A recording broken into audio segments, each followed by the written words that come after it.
पाकिस्तान इसलिए भी miss adventure कर सकता है क्योंकि पाकिस्तान के अंदरूनी हालात बहुत खराब हो गए हैं। इसीलिए पाकिस्तान अटेंशन डाइवर्ट करने की कोशिश कर सकता है। पाकिस्तान की आवाम हुकूमत और फौज के खिलाफ सड़कों पर है। खैबर पख्तूनख्वा में पाकिस्तानी आर्मी के कैंप्स पर हमले हो रहे हैं। आसिम मुनीर की फौज पाकिस्तान के लोगों पर ही एयर स्ट्राइक कर रही है।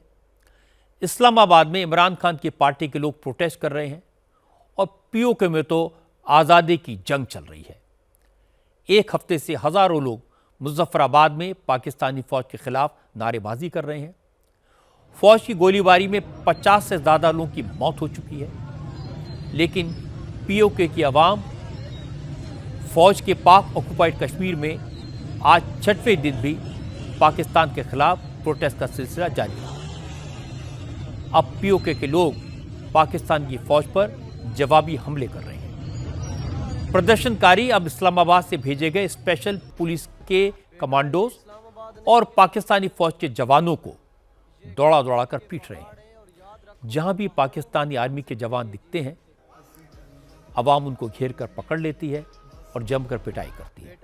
हालांकि आर्मी के जवानों के पास बंदूकें हैं, लेकिन अब प्रोटेस्टर्स ने लाठी डंडों को हथियार बना लिया है।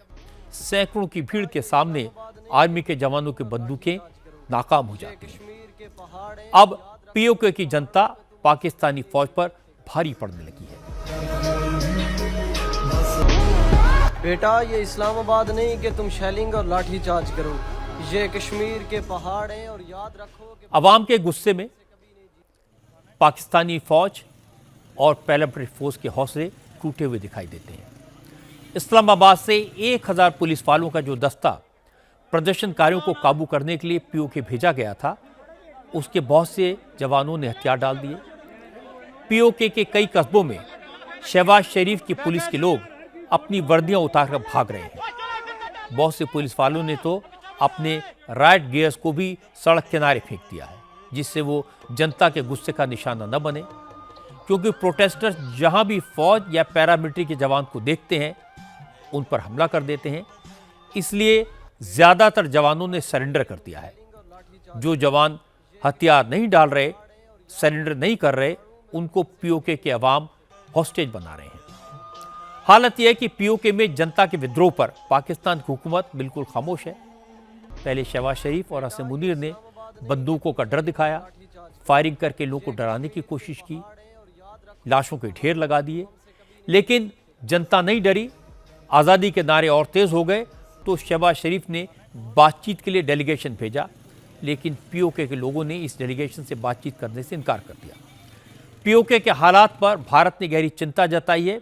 विदेश मंत्रालय ने कहा कि दुनिया को देखना चाहिए कि पाकिस्तान की फौज, वहां की हुकूमत गैर कानूनी कब्जे वाले कश्मीर की जनता पर किस कदर जुल्म कर रही है।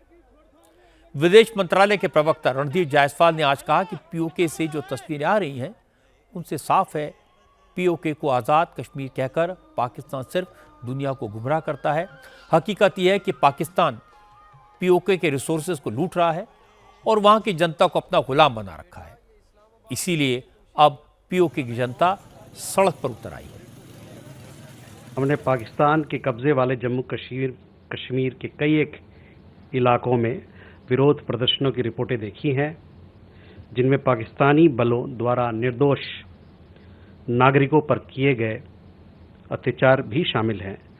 हमारा मानना है कि पाकिस्तान के दमनकारी रवैये और इन क्षेत्रों से संसाधनों की संगठित लूट का स्वाभाविक नतीजा है और इन क्षेत्रों पर उसका जबरन और अवैध कब्जा अभी भी बना हुआ है। पाकिस्तान को अपने भयानक मानवाधिकार उल्लंघनों के लिए जवाबदेह ठहराना जाना चाहिए। पाकिस्तान की आदत है, जब जब वहाँ इंटरनल प्रॉब्लम होती है, अनरेस्ट होता है, तो भारत में आतंकवादी हमला करा के अटेंशन डाइवर्ट करता है। ये एक पैटर्न है। पहलगाम हमले से पहले इमरान खान की पार्टी ने फौज के खिलाफ आवाज़ उठाई थी। वहाँ की जनता आसिम मुनीर से नाराज़ थी। अब पिछले कई दिन से पीओके और केपीके में बगावत की गूंज सुनाई दे रही है। घबराए हुए मुनीर ने पीओके में लाशें बिछा दी।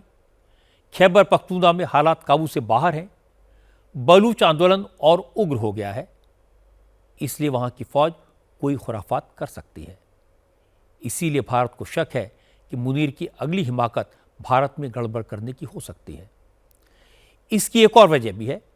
मुनीर की हिम्मत इसलिए भी बढ़ी हुई है कि उन्हें अमेरिका से शय मिली है। फील्ड मार्शल व्हाइट हाउस में अपने प्राइम मिनिस्टर के बराबर में बैठे दिखाई दिए। ट्रंप के साथ फोटो खिंचवाकर हवा में उड़ने लगे। इसीलिए भारत के रक्षा मंत्री को क्लियर कट मैसेज देना पड़ा कि ये नया भारत है, न तो हम न्यूक्लियर बम की धमकी से डरते हैं और न ही प्राइम मिनिस्टर मोदी किसी के प्रेशर में आते हैं। इस बार पाकिस्तान ने मिस एडवेंचर किया तो पाकिस्तान का नक्शा बदल दिया जाएगा।